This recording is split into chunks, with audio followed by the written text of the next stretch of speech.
Hey Sainers, welcome back to the Saints TV YouTube channel. Welcome to the round 13 AFL preview. We take on the Brisbane Lions, Saturday night football, 7:25 PM at the Gabba, prime time. It's going to be massive. It's a top 5 clash, hopefully a top 4 clash come the end of the night and we can sneak in there with a win. It's going to be tough. This is legitimately the start of the season again for us. This is where the hard work starts. We've done what we needed to do in the first period of the season. 8 wins out of 11. Very happy with that. But this is where the tough work starts. And our fixture, it's not going to be easy from here. But if we want to find out whether we're going to be legitimate contenders or pretenders, it starts this week and for the rest of the season. So Brisbane, they're coming off a loss. They played Fremantle last week. Pretty solid game, to be honest. You know, good top 4 clash. They didn't finish well. Fremantle got the points late. And prior to that, they beat GWS. But GWS kicked 8 goals to 3 in the first term against them at the Gabba and kicked over 15 for the game. And the week before that, they conceded over 100 points again and lost to Hawthorn in Tassie, I believe. So the last 3 weeks, they've basically conceded over 100 points in each game. And they've only won one of those games. So their defense is not in great form, but we all know that they're very, very potent at the front end of the ground. And that's the big news for the week, is that they're going to get Danaher back. McStay's down there. They've got Hipwood coming back from injury among all of their smalls. And, you know, the most notable one is Charlie Cameron with Zach Bailey. Rayner goes down there. Lincoln McCarthy can go down there. They've got a lot of very, very good players in the air, as well as at ground level. So it's going to be very, very tough for us. But this is the sort of game that we need to be winning if we consider ourselves a top 4 team. And they're going to be angry too, because they've been pretty down on form. And their coach Fagan has basically called out the midfield and told them to lift. So that's the key part of the ground. It always is when you play these teams. But for us, no Jack Steele, obviously. But we've got Seb Ross, we've got Zach Jones, we've got Brad Crouch, Gresham in there. And obviously our dual rucks that always help in this case. And that's really created a bit of a headache for Brisbane as well, because they've got Darcy, Fort, McInerney, but they've not been in the best form, they're ruckmen, so they're tossing up whether to drop someone like a Darcy Fort, and in that case it means McInerney's got to go at it alone with a little bit of a chop out from Danaher, but he's coming back straight in from injury. It's a bit of a risk to do that, but either way I think it benefits us, and that's the key positive for us in this game is the ruck battle. I think we can really, really get on top there. And we did it late in the game last year when we got hold of them and we won. But this year our rucks are even stronger. I think our mids are even stronger. Our defense is more sturdy. And our forward line is scoring a lot more as well. So across the board, our form's great. Just a matter of turning up and being ultra competitive from the first bounce, because we know that Brisbane love scoring. It's going to be one of those games where it's going to be open. I feel like there's going to be a lot of goals in it. And if that's the case, it's going to be very, very good for the neutral supporter, but it's going to be very frustrating for St Kilda and Brisbane fans to watch, because both teams, you know, they just love attacking. Brisbane's defense is ranked 10th, I think, in the competition at the moment. Ours is ranked 3rd or 4th. So that's one area of the ground that I think they're surprisingly pretty average at the moment. It's particularly the last 3 weeks. And, you know, I've been going on Big Footy, as you guys know. I love reading on Big Footy, and a lot of their main targets in the back line, it's been kind of at Harris Andrews, their All-Australian fullback, and how he's not really playing man-on-man like he has been. He plays off the forwards a bit more, and they're all a bit worried that if he does that against Maxi King in the form that he's in, that could basically be the game, and Max King could be the difference again. So I hope he does that. I hope he does play off Kingy.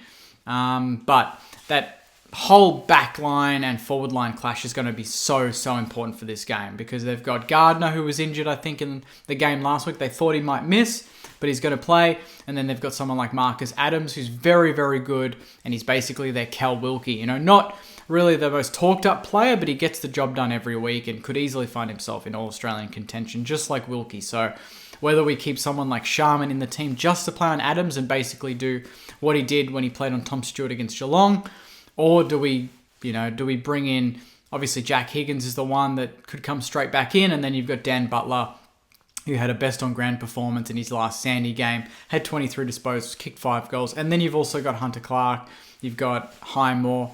But at this point, I really don't think the backline's going to be touched. I think that we've got Jimmy Webster and Patton to cover their smalls. We've got Wilkie, Battle, and Dukes to cover the talls. And then we've got Sinks and Hill running off halfback if we need to. And then we've got some good rotations there with Nasiah, who can go back. Even Ben Long can drop back and play that defensive role if we need to, if their smalls are getting on top.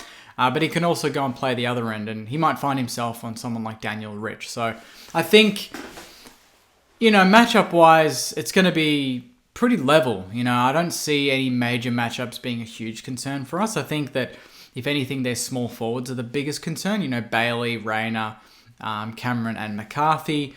And that's kind of the main area that I feel like if the ball hits the deck, they're all got speed, they're all very good in the air, and they can all rotate midfield as well and lose their man. So that's the part of the ground that probably worries me the most. But I think alternatively, when you look at us, I think that we've got such an even spread across the ground that even if we don't have that one or two match winners like them, which I know that people will say Max King is that match winner, I think that we can get them with just sheer numbers to the ball and just an even contribution from everyone. And that's D-Mac, that's Ben Long, that's all these guys doing their jobs and doing them well, which they've been doing all year. So there's no reason why we need to go into this game feeling too pessimistic. I think that we're used to going into these games with a lot of optimism and then obviously coming back down to earth and losing badly. But for some reason, I have a good feeling about this one. I don't know why, but I don't like to have good feelings about games because you just set yourself up for disappointment. But I just think they're coming back from Perth after a loss. They played on the Sunday night, so they've got a shorter break than us. We've come off the bye, full of fresh legs, basically clean bill of health apart from a couple of players.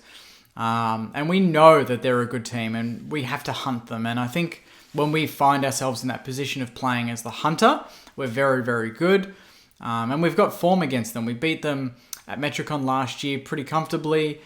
And then the year before that, in 2020, we almost beat them at the Gabba. And we only lost by 5 points, I think, in the end. So we match up well against them. We've got good form against them.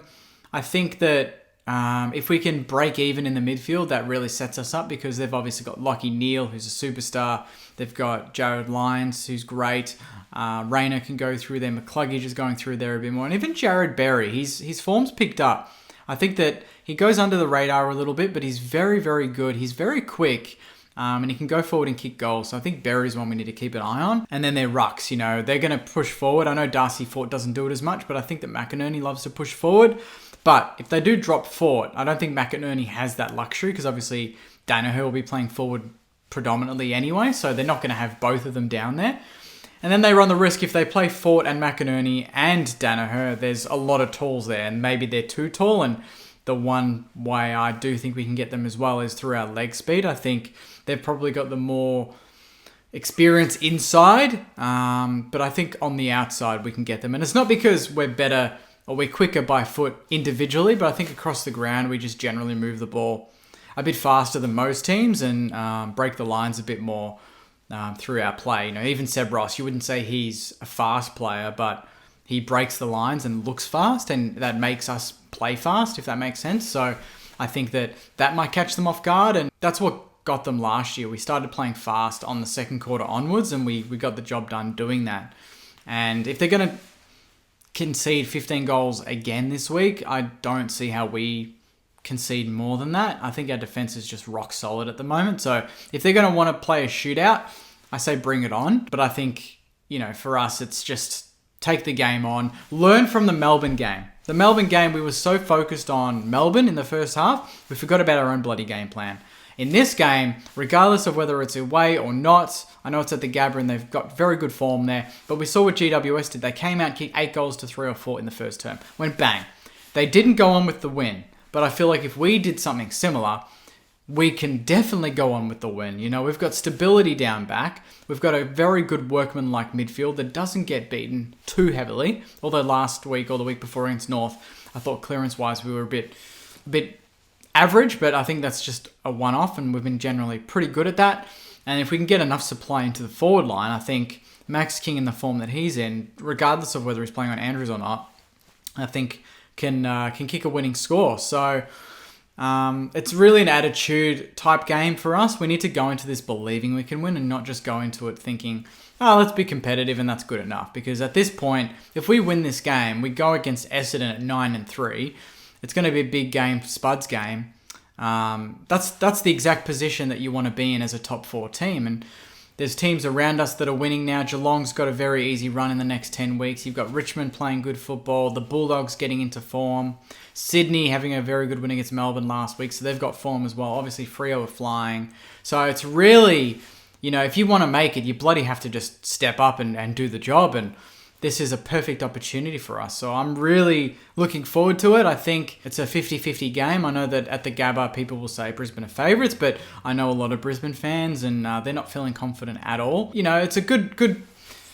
It's good to feel that. Good to worry teams. Hopefully the Brisbane players feel the same. Oh shit, we're coming up against St Kilda. This is going to be tough, But Brisbane, they always bounce back. They play very good at the Gabba. As I said, 22 of their last 23 they've won at home. They've just got weapons all over the ground. So we have to play with full respect, obviously, but not so much respect that we give them time and space, which we did against Melbourne. So I'm excited. I think this is going to be a blockbuster. I think this is going to be game of the round.